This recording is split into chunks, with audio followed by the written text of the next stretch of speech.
ಮಂಗಳೂರು ನಗರದ ಜನನಿಬಿಡ ಪ್ರದೇಶವಾದ ಬಂದರು ಅಜುಜುದ್ದೀನ್ ರಸ್ತೆಯ ಅಂಗಡಿಯೊಂದರಲ್ಲಿ ಬೃಹತ್ ಪ್ರಮಾಣದ ಸ್ಫೋಟಕ ಸಾಮಗ್ರಿಗಳನ್ನು ದಾಸ್ತಾನಿರಿಸಿರುವುದನ್ನು ಮಂಗಳೂರು ಪೊಲೀಸರು ಪತ್ತೆ ಹಚ್ಚಿದ್ದಾರೆ.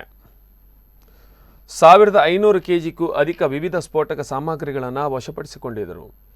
ಆರೋಪಿ ಆನಂದ್ ಗಟ್ಟಿ ಎಂಬಾತನನ್ನು ಪೊಲೀಸರು ಬಂಧಿದ್ದಾರೆ. ಒಟ್ಟು 1,11,140 ರೂಪಾಯಿ ಮೌಲ್ಯದ ಸ್ಫೋಟಕಗಳನ್ನು ವಶಕ್ಕೆ ಪಡೆಯಲಾಗಿದೆ. ಆರೋಪಿ ಆನಂದ್ ಗಟ್ಟಿ ಗನ್ ಮಾರಾಟ ಮಾಡುವ ಲೈಸೆನ್ಸ್ ಪಡೆದು ಅಲ್ಲಿ ಅಕ್ರಮವಾಗಿ ಸ್ಫೋಟಕ ಸಾಮಗ್ರಿಗಳನ್ನು ದಾಸ್ತಾನಿರಿಸಿಕೊಂಡಿದ್ದ.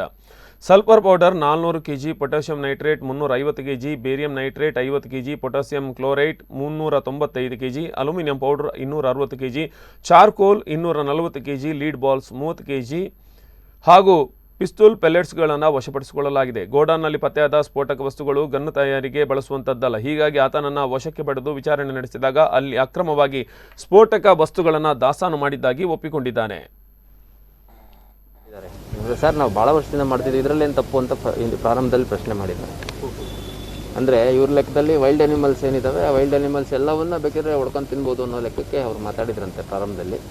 ನಂತರದಲ್ಲಿ ನಮ್ಮವರು ಸ್ವಲ್ಪ ವಿಚಾರಣೆ ಮಾಡಿದ ಮೇಲೆ ಹೌದು ಇದು ಈ ಥರ ಮಾಡಬಾರ್ದಿತ್ತು ಅಂತಂದು ಅವ್ರಿಗೆ ಆಗಿದೆ.